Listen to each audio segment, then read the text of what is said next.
Today, Bitcoin notches a rebound after a weekend of trade-driven selling pressure. And James Davies of Crypto Valley Exchange discusses how long tariffs and economic uncertainty could put the pressure on crypto.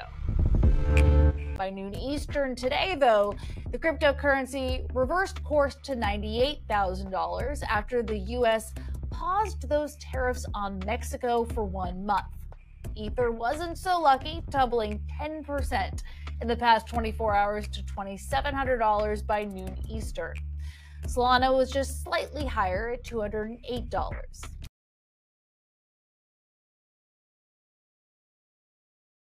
Crypto-focused stocks were hit by selling pressure too, as Wall Street faced tariff-driven declines, but the breadth of those losses varied. Bitcoin miner Mara Holdings, for example, dropped 4.7% by around midday, while Bitcoin proxy MicroStrategy dipped around 0.8%. Okay, let's keep talking about markets for our main story today. Bitcoin and Ether faced millions of dollars in liquidations amid the sell-off. I spoke with James Davies, co-founder and CEO of futures platform Crypto Valley Exchange, for his reaction to the drawdown and how long this volatility could last. Crypto just saw a huge liquidation event over the weekend and into this morning. The catalyst for this pretty clearly appears to be the tariff announcement from President Trump, but makes sense for me why we saw such a sharp decline and what mechanisms really led the losses. It started with the macroeconomics and all of the assets, not just crypto, but everybody looking to get liquid, to get into cash, to be able to cover different risk in different places. So there was always an expectation that people will need cash to cover collateral, to cover margin calls, and crypto essentially is one of the most liquid places that they can take that capital from. It's somewhere that if you have it in your portfolio, you know you can exit very, very quickly and make that available. So lots of institutions did that. But what we saw was some knock-on effects of that. We saw that start in Bitcoin, but then across the alts, we saw a big hit. And we saw that hit because people were starting to retract from the market making space as well. We saw the markets going thin. So we saw that really go through very rapidly and option premiums jump. And then towards the end of that cycle, we started to see the capital coming back in, people settling, and a little bit of a bounce coming back, which is something that we often see in liquid assets when they're tapped in these events, because people will sell the liquid assets to make sure that they're able to cover impending risk that they see in the market. We really saw this robust build out of the crypto derivatives market over the last few months, more product offerings across more exchanges. Did that factor into why we saw such outsized moves this weekend and into today? I think to a certain degree, yes, because it spreads the liquidity out. There are not as many good places to move the liquidity around rapidly. And when you find yourself short of collateral to cover a set of exposures, say you have some options exposures and you need to bring collateral in because you're short vol, which the market makers are almost always short vol in this space, they need to bring collateral in relatively quickly, and that's got to be pulled from somewhere. So you start to see the markets going thinner on the perp side. You start to see markets going thinner on the altcoins, or where there is more speculative expectation, and that's all being sucked into margin calls in the short term to cover the need to keep the positions that are not as liquid. Are we seeing a pivot back to this macro environment being a focus for crypto rather than the Trump trade? I think today's macro environment, where we've seen this return and everything started to rally back up, is people now realizing that some of the other assets they have, they've been able to liquidate those, and that their bets, their structural long-term bets, were crypto. They feel like this is going to be something that, even in a high tariff world, it's a free trade product. The crypto is there to facilitate the free trade. So making it available um, having their positions and speculation back into it is where they wanted to be. But they needed the capital in the short term. As other assets liquidate, they can go back into those positions.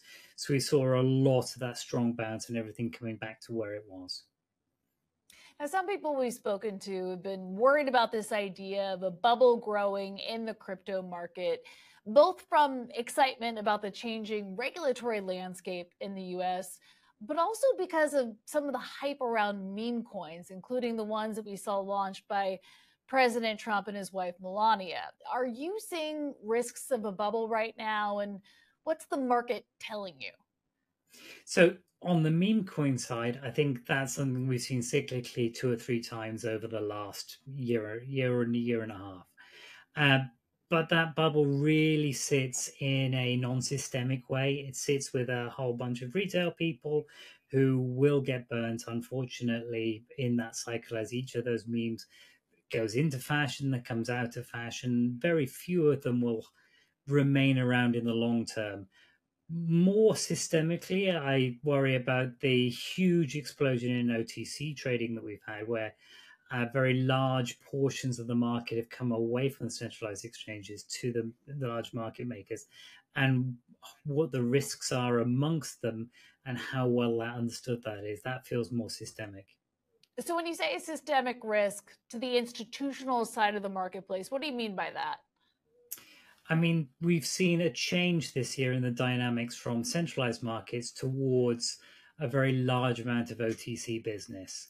The OTC business is the different market makers and large trading houses all doing business directly with each other or via some intermediary brokers.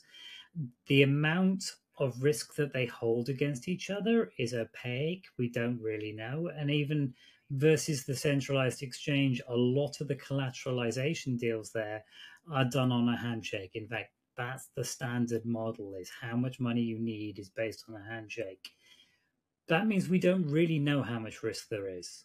This reminds me of 2008 when everybody had different CDSs and CDOs against each other, and we didn't really know how much risk there was in the business and how much people had against each other.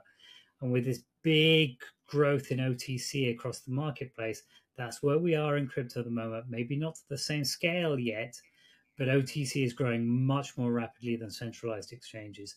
And it's something that we need to keep an eye on. And I think it's something where over this weekend, when people were worrying about risk and volatility and they came out of the market quickly, they all had one eye on what does each other have in the back room written in a ledger somewhere. Are markets too US focused right now? One of the points of crypto is that it wouldn't be beholden to one government or entity, but right now it feels like the United States is having an outsized influence on what's going on in crypto markets. I think the dollar is having the outsized influence because everything that's priced in dollar is going to move quite rapidly if the dollar gets stronger. And what we've seen is everything else come across. So the market certainly didn't retreat as far when you look at it through the lens of euro, you look at it through the lens of sterling, but we do tend to be very reactionary from the perspective of speculative trades from what's going on in and around the US, and its impact on world trade is very significant. But there is a very large market that isn't there. So there are 22 million people signed up to the four brokers that are in Indonesia. Now, individually, they don't have the same capital as the people in the US with them, but this is a massive marketplace. They can swing things a lot if they're moving things around. Over this weekend, we've had the Lunar New Year. So there's a lot of people out of the market. So particularly this weekend, we've had this trend where the US-led speculators were doing a lot of that legwork because a lot of people were out of the market, not speculating, not taking short-term positions as they celebrated Lunar New Year all across Asia. So, how long is this increased volatility here with us, and what should people following crypto know? So we're going to see some volatility immediately coming off. The spike that we saw came back very, very rapidly. But right now, people look for certainty. Everyone who trades wants certainty. There's a lot of uncertainty around trade, around FX, around international tariffs at the moment. That's going to add to the volatility. That's going to add to the premiums. That's going to add to the frictional costs in the system. I don't think that's going to go away soon. Whatever you think of Trump, he is somebody who does tend to bring volatility to a situation. And we're going to see that right the way through the crypto markets as we see what happens with regulation in the US and we see what happens to international trade and how people start to use crypto as different aspects of that. Okay, that's all for Crypto World today, but we'll be back again tomorrow, and we'll see you then.